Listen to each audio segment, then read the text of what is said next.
രാഹുൽ ഈശ്വർ പ്രതികരണത്തിലേക്ക് ഒരിക്കൽ കൂടി എത്താമെന്ന് പ്രതീക്ഷിക്കുകയാണ്.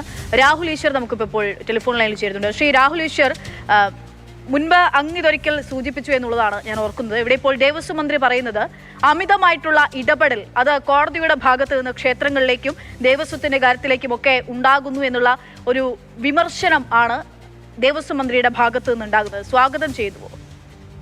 രണ്ട് കാര്യങ്ങൾ. ഒന്ന്, കോടതിയെ വിമർശിക്കാൻ നമ്മൾ ആരുമല്ല, മന്ത്രിസ്ഥാനത്തിരിക്കുന്ന ഒരാൾക്ക് ചെയ്യാം.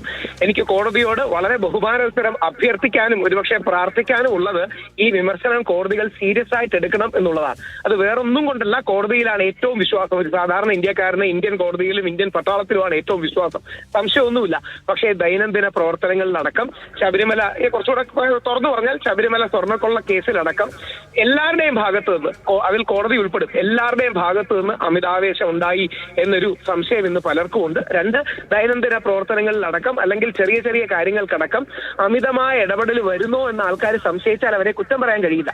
അത് കോടതി ലക്ഷ്യത്തിന്റെ പരിധിയിൽ വരാതെയാണ് ഞാൻ പറയുന്നത്. കാര്യം, കുറെ പ്രവർത്തന സ്വാതന്ത്ര്യം കൊടുക്കണം. തീർച്ചയായിട്ടും കറപ്ഷൻ ഉണ്ടെങ്കിൽ അത് വലിയൊരു ഇഷ്യൂ ആണ്, അത് കർട്ടൈൽ ചെയ്യണം, യാതൊരു സംശയവുമില്ല. പക്ഷേ അമ്പലങ്ങളെ അടുത്ത് നിന്ന് കണ്ടിട്ടുള്ള ഒരു വ്യക്തി എന്ന നിലയിൽ സ്പീഡ് കാര്യങ്ങൾ നടന്നു പോകണമല്ലോ.